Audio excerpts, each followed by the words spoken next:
Well, so the interface theory of perception is very, very different from what my advisor David Marr had in mind, right? So Marr thought that for simple systems like the fly, the visual systems probably had evolved just to give simple signals that guided, the motor commands to the wings and so forth, but no real insight into the nature of objective reality. So they weren't their visual systems weren't there to show them the truth. It was really just the strict guide adaptive behavior kind of attitude that you'd expect from evolutionary theory. But Marr thought, and in his book Vision, he talks about this, that he thought that in the case of humans, we'd evolved and been shaped by natural selection to see, for example, the true shapes of surfaces, of objects around us. So, and also the distances to them. So Marr thought that we were seeing the truth when we saw objects. I mean, to see that there is an object would be seeing a truthful thing, and seeing the shape of the object and the distance, we would, in the normal case, be having a veridical perception. Of course, he understood that we could easily have misperceptions now and then, but he thought in the normal case, we saw reality as it is. and and he was my advisor, and I believed him for many, many years. But as I started to look at evolutionary theory a little bit more closely, it became clear that evolutionary theory does entail that sensory systems evolved to guide adaptive behavior. That's clear. That you know, sensory systems that help you survive long enough to reproduce will be more likely to evolve than those that don't. So it's there to guide adaptive behavior. So Marr's claim, and the claim of many of my colleagues, that in addition to what evolution tells us clearly, that sensory systems evolve to shape our sensory systems, evolution shaped our sensory systems to guide adaptive behavior. In addition to that, saying, in addition, they've been shaped to see the truth. That is an extra claim that when I thought about it, wasn't obvious. And the more I thought about it, it became problematic because, guiding adaptive behavior is clear. Seeing the truth is something people are just adding on to that. So I decided at some point to look into that. And I first, I wrote a book called Visual Intelligence: How We Create What We See. And so I looked at in detail at how we construct shapes and colors and so forth. I didn't talk about evolution too much in that book, but it was in the back of my mind. Um, but after that, I decided in around 2006, 2007 that uh, this was a big enough issue in my field, and my concerns about the standard view that we see reality as it is um, weren't being addressed in a rigorous manner. And evolutionary theory is a mathematically rigorous theory, so we shouldn't just wave our hands and say what we want. We should get some theorems. So I decided first just to run some simulations. So my graduate students and I in 2010 published a paper in the Journal of Theoretical Biology, where we ran some simulations that um, confirmed that my initial idea was that, well, maybe you know seeing the truth would just be too time consuming and take too much energetic resources. So evolution does things cheaply and quickly in many cases because it takes less calories and less time. So it wasn't a very deep idea, but I thought, well, if we've been shaped to do things quickly and cheaply, maybe we cut corners and we don't see the we wouldn't see the truth. And it turns out that that's the case, but our simulations tipped me off. One of my students, Brian Marion, was the one who really pointed this out to me. That what was really the interesting thing, of course, the doing things fast and quick and cheap was fine. That did make us cut corners on the truth, but the real thing was that the fitness payoff functions that guide evolution might not have information about the true structure of the world. And when they don't have information about the true structure of the world, then when you're shaped, when your senses are shaped by a fitness payoff function that has no information about the structure of the world, then your sensory systems won't be able to be shaped to that structure of the world because there was no information to shape them to that. And so that was the real tip off. Okay, so some fitness payoff functions might not have information about the structure of the world. Wow. In that case, we wouldn't see. So what's the probability?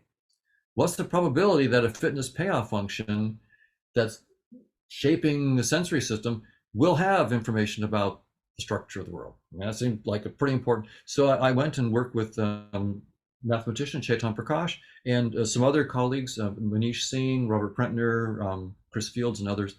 Um, and we looked at this. I should also thank Jeff Iverson, who's been a big help in some of the mathematics on this, and uh, and Justin Mark, who did some of the simulations. So I don't want to leave anybody out here. There's a lot of, so it wasn't me, it was a whole team of us. But what Chetan and I really worked on was, what is okay? Can we give a general argument? What's the probability that a payoff function will have information about structure in the world, like a total order, like the percentage of oxygen in the air might be 1%, 2%, 3%. That's a total order. 1, 2, 3 are numbers that are totally ordered. So a total order or a metric or topology, there's all sorts of structures that the world might have that you might want a sensory system to be tuned to. So could we frame a combinatorial argument about this?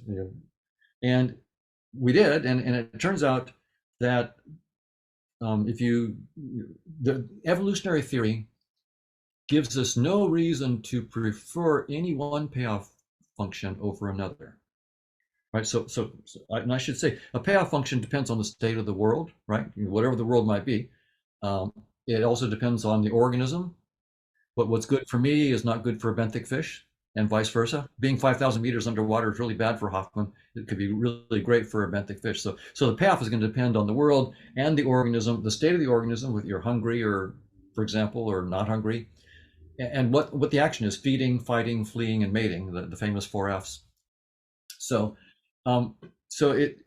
they're complicated functions, but evolutionary theory just says there is some fitness payoff function. It puts no restriction on the nature of that payoff function. Now, a future version of evolutionary theory might, but right now, there is no restriction on these functions. So what we decided is, okay, let's suppose the world, whatever the world is, we don't need to assume we know what the structure is, but the world has n, say m states. So m is in Mary, and our fitness payoff values might be from 0 to 100. 0 means you're dead. 100 is the best possible payoff. And so n is in Nancy possible payoff values. And we can then literally then count the number of payoff functions, right? So it's n to the m possible payoff functions. And then you can, for any particular structure in the world that you might think about, so say a total order, you can then say out of these n to the m total payoff functions, how many of them are what we call homomorphisms of the structure in the world. So say a total order or topology, whatever it might be. And you can count them, right? If you do the math, you can count them. So then you can just put the total number of the homomorphisms, the ones that have information about the structure of the world, put that in the numerator of a fraction, and put the total number of payoff functions in the denominator, and then take the limit as the number of states of the world goes larger and larger to infinity, and the number of payoff values goes larger and larger to infinity. And you get a clean answer in every case. The probability is 0, precisely. That a randomly chosen payoff function would be a homomorphism, i.e. have information about the structure in the world. So it's a pretty devastating argument, right? That how could evolution shape our senses to see the truth if the fitness functions that are doing the shaping don't know the truth themselves? Almost surely they don't know the truth. So now I'm not saying that that's the final word in evolutionary theory. Someone could propose a change to the theory of evolution by natural selection. They could say, well, here's this new principle that we need to add to evolutionary theory, that shows that there's a bias, that the fitness payoff functions that we're likely to encounter are biased toward ones that see the truth. Now, I'm perfectly open for someone to make that extension, but that is not our current evolutionary theory. There is nothing like that on the table. So if someone wanted to make a concrete proposal, they would have to give a principled reason why there is this bias, and I've not seen that on offer so far. So as it stands, with our current evolutionary theory, the probability is zero that any sensory system of any organism has ever been shaped to see any aspect of the structure of objective reality. And notice I don't need to know what objective reality is, right? And and and this argument also, I mean, a counter that I get to this argument is that Hoffman, you're refuting yourself. Evolutionary theory assumes a physical world with organisms that are physical objects and things like apples that have definite properties and shapes, and so you're using evolutionary theory, which assumes that we know truthfully that there are organisms, and knows truthfully that there are resources like apples. We know truthfully that there is space and time and so forth. And you start with that, and so you have to be refuting yourself if you use that theory to conclude that we're not seeing the truth, and so that the whole thing about objects in space-time is, and my answer to that is, and I should say that, I mean, this is not just casual. I mean, there's a philosophy PhD who, part of his dissertation last July or June at UC Santa Cruz, took this on and argued that I have to be self-refuting because I have to have false beliefs. If I believe that the mathematics of universal Darwinism, which is using evolutionary game theory, so it's the mathematical model of evolution.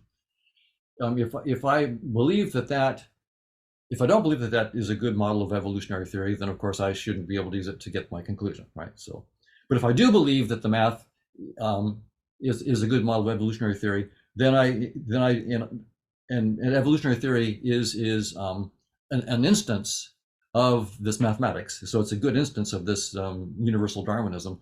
Then I'm committed to the ontology of evolutionary theory. And so I'm going to refute myself when I end up denying that ontology. And my answer is, it doesn't matter what Hoffman believes. That's irrelevant. Well, there's a mathematical theory on the table. It's called evolutionary game theory. There's evolutionary graph theory. Now, is it the final word? No. It's the best word we have so far. So as a scientist, for better or for worse, I'm saying this is what science has to offer right now. Evolutionary game theory. Do I believe it? Irrelevant what Hoffman believes. Who gives a rip? Who could care less what Hoffman believes about the ontology of evolution or the evolutionary game theory is? Who gives a rip? All I care about is there's this mathematical theory that's out there. It's the state of the art. It's the best we got. I want to look at the structure of that mathematics and see what it entails. Does it entail that there's a high probability we're shaped to see reality as it is or not? And when you look at that mathematics, the answer is very, very clear. The probability is zero. And by analogy, take Einstein. Einstein believed in space-time. He thought space-time was fundamental. And in 1905, he put down the equations for flat space-time, special relativity. And in 1915, 10 years later, he put down the equations for curved space-time. And he believed space-time was fundamental and smooth and so forth. But we found out when we took his equations and used them with even just his equations alone, we found that all space-time isn't smooth. It could have black holes. Einstein didn't expect that. He didn't like it. He didn't believe it for a while. So Einstein was not a believer in the output of his own equations. So that's the way science works. You don't need to give a rip about what the individuals believe. Look at the math, look at the implications of the math. That's how we move forward. So this bit about, well, you have to be, your beliefs are important and you can get yourself in logical conclusions. No. That's not how science works. your beliefs are your beliefs, and you get your ideas over beer, wherever you might get them from watching Netflix. You get your beliefs, and the bottom line is, who cares? You get a mathematical theory. Now the math is there, and the math is there with its own implications, and you look at it. And what usually happens is then the math, if it's a good theory, it tells you the limits of that theory. Einstein's theory, when you combine it with quantum theory, quantum field theory, tells you very explicitly that space-time has no operational meaning beneath 10 to the minus 33 centimeters, the Planck scale, and 10 to the minus 40. So what's is interesting, the philosophers will say this is self-refuting again. There's a theory of space-time in which everybody believes space-time is fundamental, and it comes out and says, no, space-time isn't fundamental. It doesn't even make sense at 10 to the minus 33 centimeters and below. Well, that's the way science works. A good theory comes back and tells you its own limits. That's the glory of science. And it's not self-refuting. It's in the nature of theories. Gödel tells us that it's in the nature of theories that no theory can tell you all the truth. It is no theory of everything. And a good theory is one that tells you where the concepts that you use to boot up the theory reach their limits. And then what you do is you look for a deeper framework. And you show that the old theory, so you don't throw away your old theory, but you show how the old theory is now a special case of a deeper framework. So I think that I would love to find a deeper framework in which evolutionary theory evolves as a special case, and also a deeper framework in which space-time evolves as a special case. So we don't throw away those theories. We keep them as special cases that were really important guides to the later work.